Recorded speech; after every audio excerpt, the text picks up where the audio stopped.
बुलंदुबाला सरसब्ज पहाड़ों की गोद में एक नडर चरवाहा लड़का रहता था, जिसकी दुनिया उसकी भेड़ें थीं और दोस्त ये खुला आसमान। फिर एक दिन आसमान से एक छोटा सा शरारती बादल, रुई के गाले जैसा नर्म, उससे खेलने नीचे आ गया। वो बादल लड़के का साया बन गया, कभी धूप से बचाने वाली छतरी तो कभी थकावट दूर करने वाला नर्म तकिया, और कभी खरगोश बनकर भेड़ों को छेड़ता। इनकी दोस्ती इतनी गहरी हुई कि बादल ने उसके लिए शहद जैसे मीठे शबनमी कतरों की बारिश की।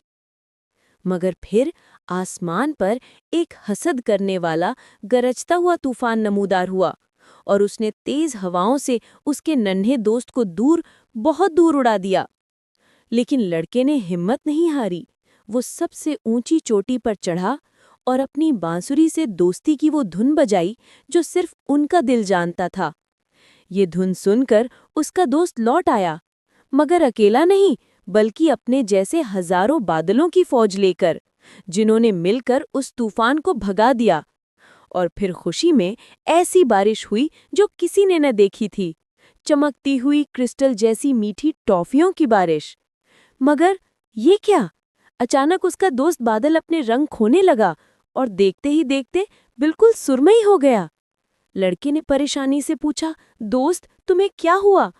बादल ने इशारा किया कि उसके रंग देखने वालों की खुशी से बनते हैं। जरा इस लाइक बटन को दबाकर देखो, शायद तुम्हारी खुशी का रंग उस तक पहुंच जाए। और चैनल को सब्सक्राइब करना मत भूलना,